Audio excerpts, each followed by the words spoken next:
After our engagement, Isabel Hart went silent and cut off contact for an entire day. Finally, when I found her, she was wearing a wedding dress, standing in front of her first love's tombstone.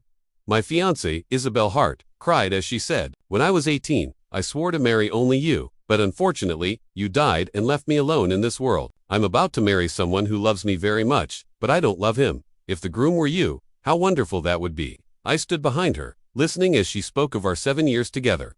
Every year, Isabel Hart would visit his grave, without fail, through all kinds of weather. She used my hard-earned money to support her first love's family without any complaints. Isabel Hart swore that after marrying me, she would never bear my children. I listened quietly, then threw the engagement ring from my pocket into the river and dialed a phone number. "Boss, I agreed to the overseas assignment." 24 hours after Isabel Hart went missing, I received a video from a friend at the police station. "This woman in the wedding dress, she's your fiancée, right? I saw her in a short video. Why is she wearing a wedding dress to the cemetery? You've been looking for her all day, and it's only the first day after your engagement." Finally, I got news of Isabel Hart. I didn't bother to delve into the hidden meaning in my friend's words. Collapsing on the ground and repeatedly thanking them, then, without wasting time, I booked a high-speed train ticket to the cemetery. Fearing that Isabel Hart would find me shabby, I hastily washed my face with cold water and tried to pull myself together.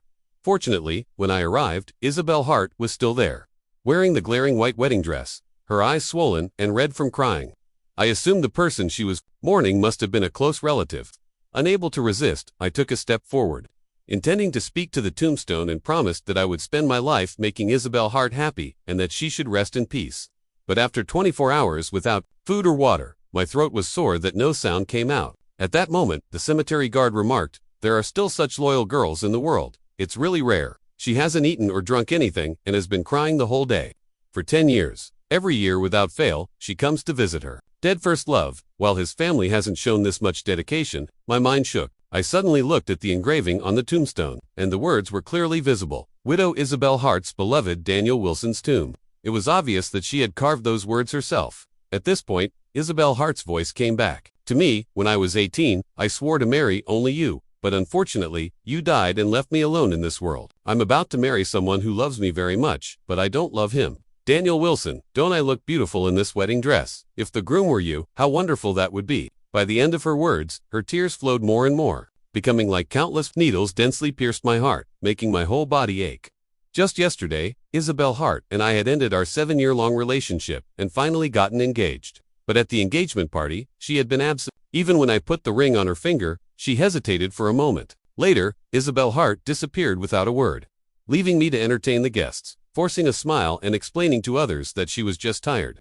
Then I got the call from the bridal shop. Isabel Hart had taken the wedding dress and gone missing for 24 hours. I felt like banging my head on the ground and praying that the heavens would tell me where Isabel Hart was. Now, I was watching my fiancée, dressed in our wedding dress, mourning her late first love. Her face, full of regret, made it impossible for me to deceive myself.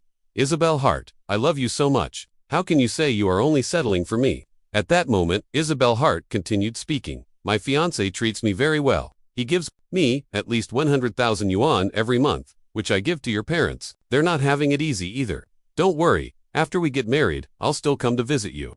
I can't bear to forget you. As for children, I won't have them, so don't worry." Hearing this, my blood boiled with rage, and I spoke in a low voice, "Isabel Hart, what do you mean by this?" Isabel Hart turned in disbelief when she saw that it was me. She breathed a sigh of relief and said, "You're here." She wasn't anxious at all, as though she was sure that no matter what happened, I would always soften and give in to her. But why? Just because I love her more and she doesn't love me at all? I coldly asked. "If I hadn't come, would you have kept me in the dark for the rest of my life?" Isabel Hart sighed. "I didn't do anything." I laughed angrily. "On the second day after we got engaged, you wear a wedding dress to visit your ex-boyfriend's grave. How is that not doing anything?" Isabel Hart's face froze, but she quickly replied nonchalantly, "What are you making a fuss about? Did I cheat on you? He's dead, and you still want to argue with a dead man.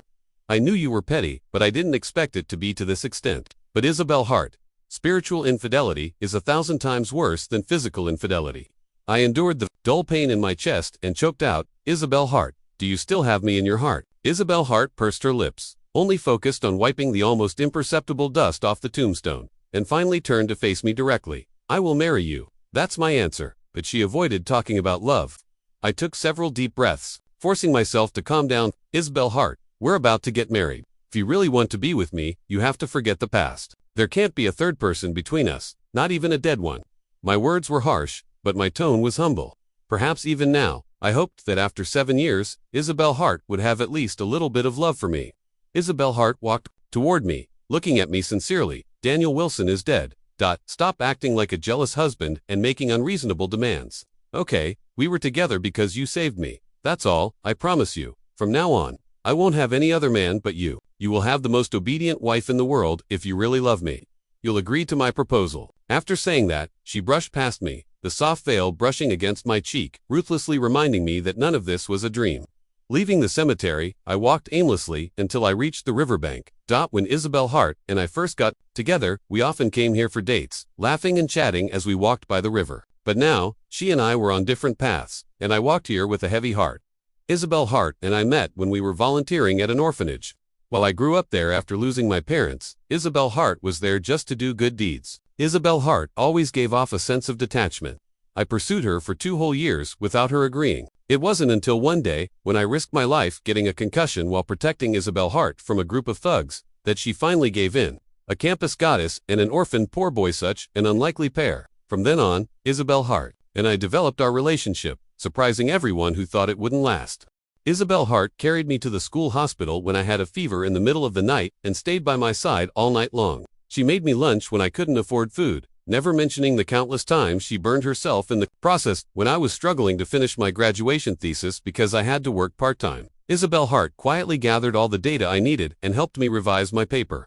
We were just in college at the time, still in the age of pursuing romance, but Isabel Hart never asked anything of me. I wanted to do nice things for her too. I worked hard to make 50 yuan by handing out flyers for an entire day and another 100 by washing dishes at night. After saving up for a week, I took Isabel Hart to the Western restaurant she had longed to visit. She had once mentioned enviously that her friends and their boyfriends had gone there, and it was supposed to be especially delicious. But that day, Isabel Hart unexpectedly rejected me. James Miller. You don't have to go this far. I was at a loss. Isabel, if other girls have it, you should too. Isabel Hart remained silent for a while, then said, "Fool, how could I ever repay you for this?" I grinned foolishly and answered, "Then spend your whole life with me to pay me back." Isabel Hart jokingly responded, "Okay." It was this casual remark made in jest that I remembered for so long. I remembered it to the point that whenever I earned 100 yuan, I would give 99 yuan to Isabel Hart, saving the remaining 1 yuan as her dowry. I thought our love would settle like sand in an hourglass. Little by little, just as I asked Isabel Hart before our engagement how many children we would have in the future. Isabel Hart shook her head. "I won't have children. They will take away my love." I was blissfully content, thinking that her love was for me, but I never expected that. All her love would be for her early deceased first love. In her eyes, being with me and treating me well was initially just a way to repay me. Later, it was because she thought I was honest enough to trust. The river path ended, and so did my recollection of the past. Finally, I realized that this encounter had always been an illusion. I had wanted to show her the diamond ring I had spent 7 years carving with my own hands, but now it was unnecessary. I gently touched the red velvet lining of the box, then took out the diamond ring and threw it hard into the river. A dull pain slowly spread through my chest. I trembled as I pulled out my phone and said, "Boss, I agreed to the overseas assignment." The boss was a little surprised, but mostly pleased. "You kid, I've been advising you to go. You kept saying you couldn't bear to leave your wife. You still have 4 or 5 days to change your mind. Don't leave me hanging." Would I change my mind? I asked myself, but I couldn't find an answer. On the high-speed train back, time seemed to pass so slowly. Just a few hours ago, when I wanted to find Isabel Hart, I couldn't have wished for the speed to be as fast as a plane. After traveling for dozens of hours without sleep, I collapsed on the floor without even making it to the bed. The floor was cold, and I curled up, my consciousness slowly fading. I grabbed some clothes piled up on the sofa next to me and pulled out a furry item, like a scarf. It was the scarf Isabel Hart had knitted for me. It was like my brain automatically shielded me from the pain. All I could think of was that winter when Isabel Hart saw that I only had one thin jacket to wear. My hands were frostbitten and she immediately took me to the mall. The lights in the mall illuminated my awkwardness, but Isabel Hart didn't feel embarrassed at all. Instead, she thoughtfully prepared everything for me, from the small items like cotton socks and thermal underwear to the expensive down jackets worth over 1,000 yuan. Each item came with 2 sets, enough for me to change and wash. I lowered my head and said, "Isabel, these are too expensive. You should use this money to buy what you want for yourself." Isabel Hart laughed at me. Fool, most of this money came from you. Spending it on you is only natural. Now tell me, what else do you want? I shyly pressed my lips together and said, I want you to knit me a scarf.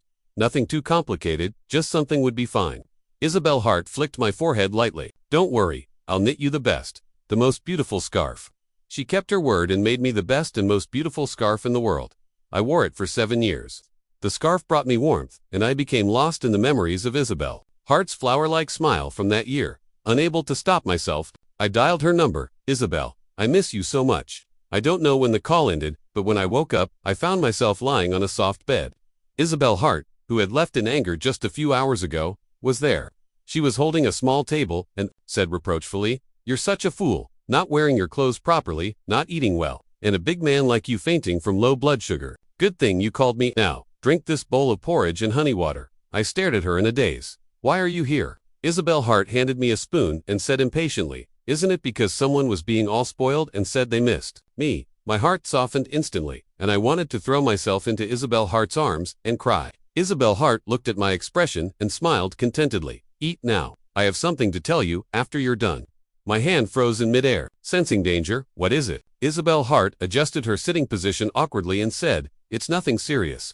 Daniel Wilson's younger brother didn't do well in his middle school exams. I was thinking maybe we could lend them our house in the school district and use it to get a spot for him. You don't know. After Daniel Wilson died, his parents struggled for a long time before deciding to have a second child. His younger brother is their only hope now. I exhaled deeply and said, You used my money to support your ex-boyfriend's family. I've endured that. But now you're talking about this.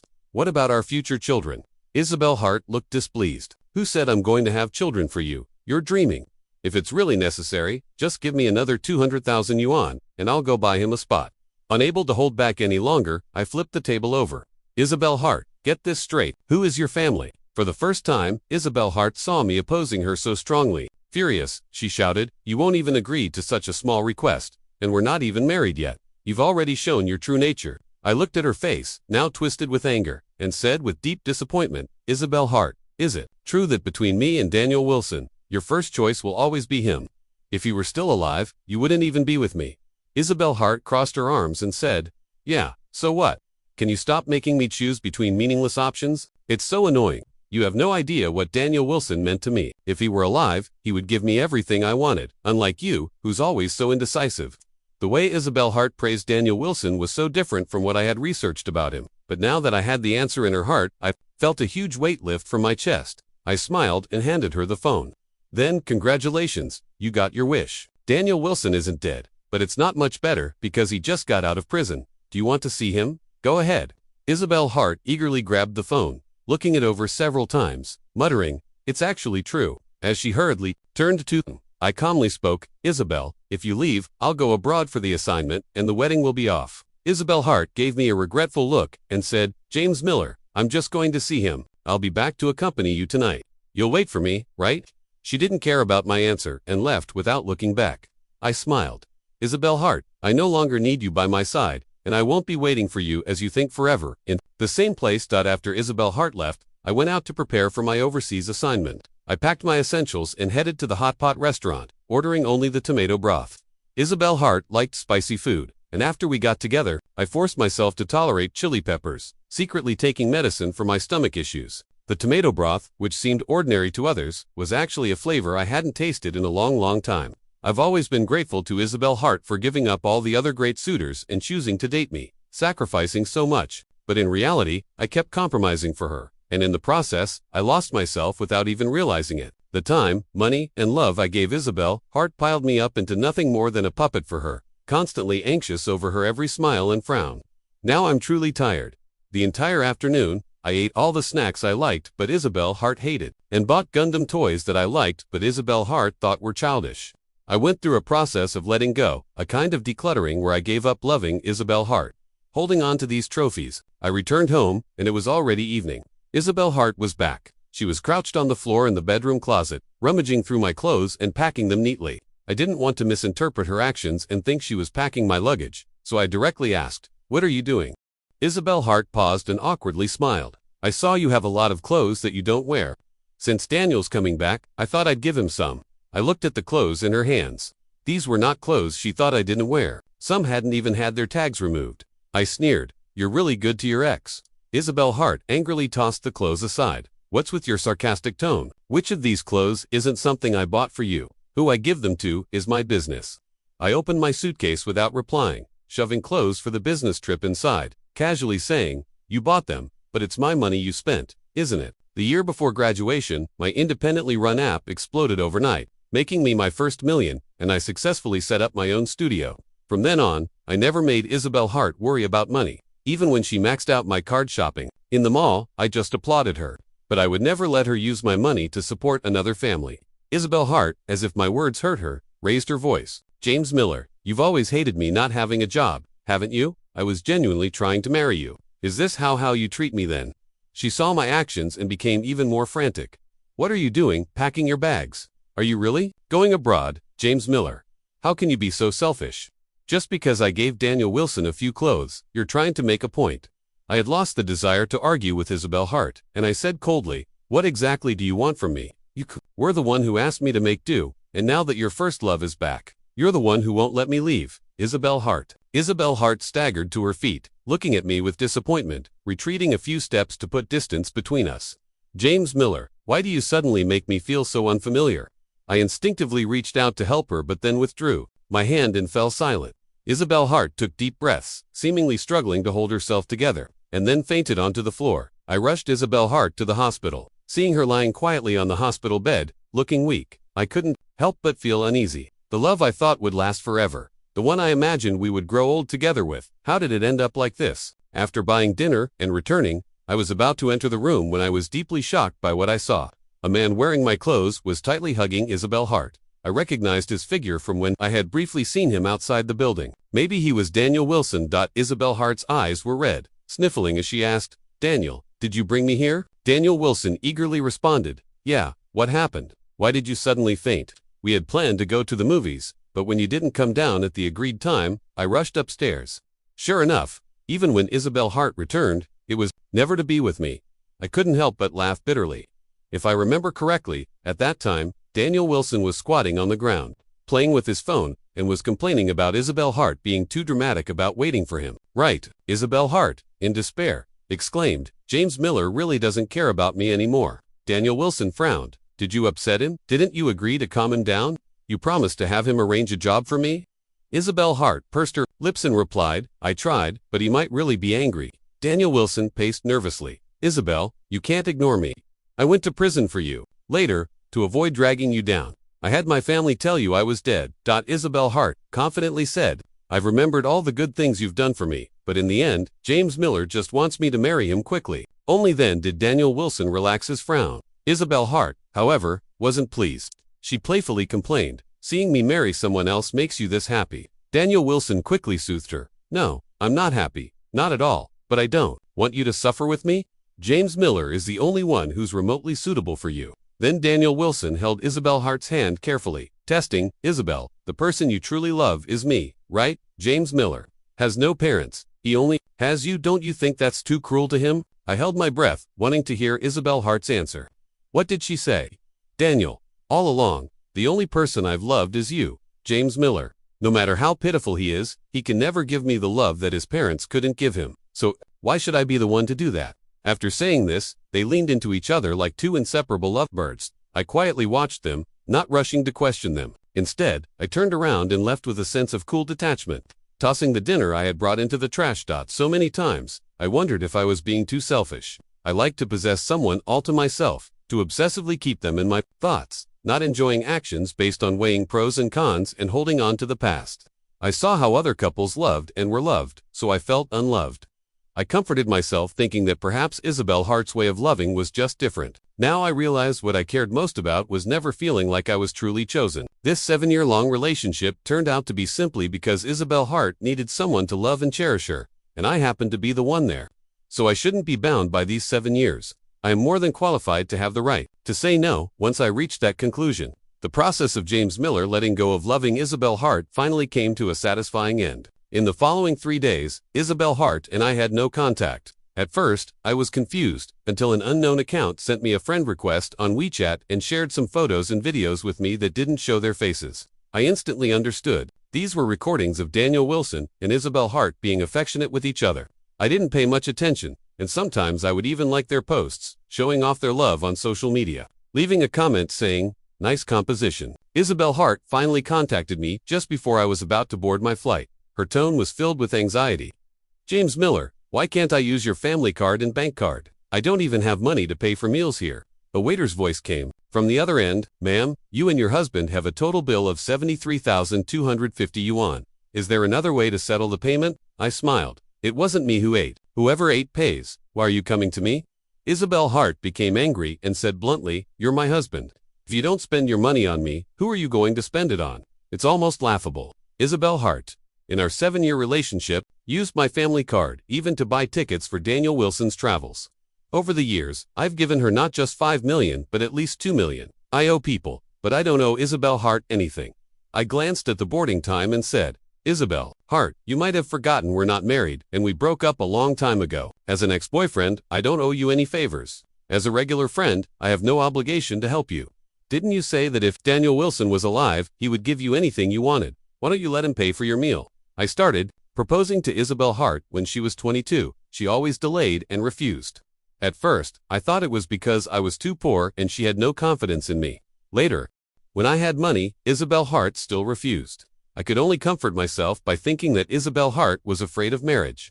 Thinking about it now, I should even be thankful that Isabel Hart didn't drag me down too much. Isabel Hart's voice changed in tone. "James Miller, have you gone crazy? How could you treat me like this?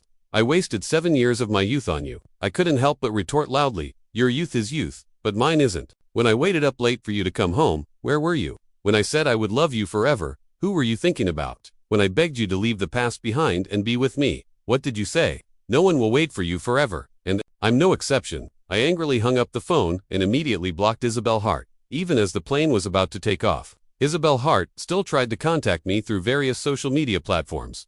From initially throwing a tantrum and being unreasonable, she eventually realized I had made up my mind to end this toxic relationship and cried, pleading for forgiveness. Once, Isabel Hart, who barely responded to me, sent me a series of 60-second voice messages. I didn't reply to any of them. Isabel Hart paused for a moment, then sorrowfully said, "James Miller, you really don't want me anymore." I stared coldly at the screen and replied, "The rent is due in half a month. You figure out the rest. At this point, I've done all I can." Isabel Hart replied instantly, "James Miller, you'll regret this." The plane gradually ascended toward the clouds, and as I looked out the window at the drifting clouds, my heavy mood lightened a bit. I won't regret it. The one who will regret this will be Isabel Hart. Will Isabel Hart, who no longer has money or beauty, really be treated well by Daniel Wilson after he's released from prison? The work abroad was comfortable, and I gradually became familiar with the local culture, meeting many interesting people. In the past, I always thought a man should prioritize his family and give his partner a sense of security. I worked my way up to this position, so I thought it didn't matter if I gave up a better future, so I spent day after day focusing only on Isabel Hart, trying to reduce my social interactions with friends and colleagues, becoming the kind of husband who couldn't say no, and even a rather lonely person. Little did I know that in Isabel Hart's mind, I became her clingy dog, someone she could enjoy but also tire of. Otherwise, how could Isabel Hart, after I thought I had made things clear, still think that all my actions were just a way to pressure her into marrying me faster? In just 3 months, I tried rock climbing, surfing, skydiving, and many other interesting activities without Isabel L. Hart, but surrounded by more and more like-minded people at a bonfire party, a colleague from back home couldn't help but ask, "I haven't seen you message your wife in a while. Won't she get jealous?" I was momentarily surprised, then explained, "We're not married. We broke up." My colleague said, "How could that be? You loved her so much." I smiled. "I just realized that we weren't quite right for each other. That's all." I tried to say it in the calmest tone I could, doing my best to protect Isabel Hart's dignity. My colleague was equally shocked. But since he had attended our engagement party and had some vague understanding, he said, when she didn't show up to the engagement party, "I found it strange. Honestly, when you proposed back then, she was pretty indifferent. Come on, you're a man. Drink up this cup and find someone better. You're young and successful. Maybe one day she'll be crying secretly under the covers." The clinking sound of my beer bottle against his echoed through the laughter and joy of the bonfire party. Isabel Hart probably wouldn't cry, right? After all, she's back with her first love, I thought to myself. The party went on until midnight. As I drunkenly crawled into the tent, a friend beside me kicked my foot and said, "Sleep now, James. Tomorrow is a new day." I placed my hands under my head, gazing at the sparkling stars, feeling a sense of relief in my heart. Yes, tomorrow is a new day. During the new year, I went back to China. First I visited the place where my parents' ashes were kept, talked about some interesting things, and then completed the transfer procedures to place them in a better place. With my hard work, the business abroad continued to grow, and my position was steadily rising. I had already prepared myself for the possibility of staying abroad for the long term. After enjoying a delicious tomato hot pot in China, I went on a shopping spree at the mall, packed a rented truck full, and drove it toward the orphanage where I had lived. As soon as the children saw the new and exciting things I brought, they went crazy with joy. But what I didn't expect was to run into Isabelle Hart there. After half a year, Isabelle Hart didn't seem to have been nourished by love as I thought. Instead, her complexion was pale, her face haggard, and she was still wearing clothes I had bought for her before. The director came over to greet me and subtly nudged my arm. After you left for abroad, she came to the orphanage every day to do volunteer work. Whenever I asked her about you, she would cry, saying that you two had some misunderstandings that hadn't been resolved. James' auntie knows you value relationships and would never break up without reason. If you don't want her to come, I'll chase her away every time I see her. I felt a lump in my throat and shook my head, thanking the director for her kindness. It's okay, I'll talk to her. The orphanage prepared a room for us to talk so that children wouldn't disturb us. Isabelle Hart couldn't wait and spoke first. I didn't have your contact information. I waited for you to come back every day at the orphanage. I smiled. Auntie Director said you came here a month later. Isabelle Hart, you're not as sentimental as you make it sound. Maybe Daniel Wilson really blew up. Sure enough, Isabelle Hart angrily said, do you remember the day you left for abroad and I couldn't pay the bill? Daniel Wilson secretly ran off. I spent all the money you gave me on his family, and when I went to borrow more, I couldn't even get a loan. I was so angry because of this, but Daniel Wilson turned it around and said I owed him. The result, I was completely deceived by Daniel Wilson. When he went to jail, it had nothing to do with me. He was injured because of a failed extortion. He's rotten to the core. Once I had no money, he immediately abandoned me, even moved out overnight, and blocked all my contact information. Isabelle Hart grew more and more agitated, almost losing her composure in tears. James, I beg you, please, I know I was wrong. My heart was blinded by greed. Just forgive me this one time, okay? You're the only one who's ever been so selflessly good to me. She carefully took my hand, like a thirsty person holding a small spring of water in the desert. I remained cold and unfeeling. I don't have the time for your long speech. I just want to tell you, I, James Miller, will never turn back. With that, I pulled my hand away and walked out. In my peripheral vision, Isabelle Hart's eyes seemed to be burned by the steam from the hot tea, and a few large tears fell down, but her regret came too late. Later, Isabelle Hart made a special trip abroad to find me. The winter abroad was cold, but Isabelle Hart didn't seem to realize. Wearing very little, sitting under my apartment building, out of courtesy, I invited her into my warm home. Isabelle Hart's spirits seemed to improve a little, but she still felt like a tightly wound spring. She held the warm milk I made for her and sweetly called me, James, you've become even more handsome. Have you made any plans recently? The upcoming holiday was Valentine's Day. Isabelle Hart was testing me. I didn't answer her and instead asked, how did you get here? Isabelle Hart's fingers involuntarily curled up, and she said, I found a job as a clerk at a small company, saved money for a long time to buy a round-trip ticket, and then begged your colleague to get your address. If you can give me a chance, can we rekindle our relationship? Right now, all I think about is you and all the little memories of us when we were in love. If you're willing to marry me, I won't need any wedding rings or diamonds. I just want us to be together. Can we? I'll only spend a little bit of your money and spend every day with you, being the one who loves you the most in the world. I ignored the love in her eyes and immediately interrupted her, saying, this place is a nice tourist spot. If you need an excellent tour guide, I can recommend one. Isabelle Hart understood what I meant but didn't give up. Can I stay at your place for a few days? I politely declined with a smile. Sorry, I'm afraid my girlfriend might misunderstand. Isabelle Hart smiled slightly as if she had one. James Miller said, you're not even in a relationship. Why are you deliberately avoiding me? Are you afraid that if I pursue you, you'll be unable to resist? I sighed in exasperation. Isabelle Hart, as an adult, I just hope you can understand what I mean. If you don't understand or are pretending not to, I'll make it clear for you. No matter how hard you try, no matter how much you give, or even if you change yourself, you will never make me feel anything for you again, not even a little bit. To put it bluntly, when my love for you ended, that's when your love for me began. What's that if not pathetic? After I spoke, Isabelle Hart's face had turned pale. She murmured, okay, I understand. I then softened a little, saying, I still have some work left after hours. After finishing this milk, please leave. When I came out of my study, It was nearly 10 p.m.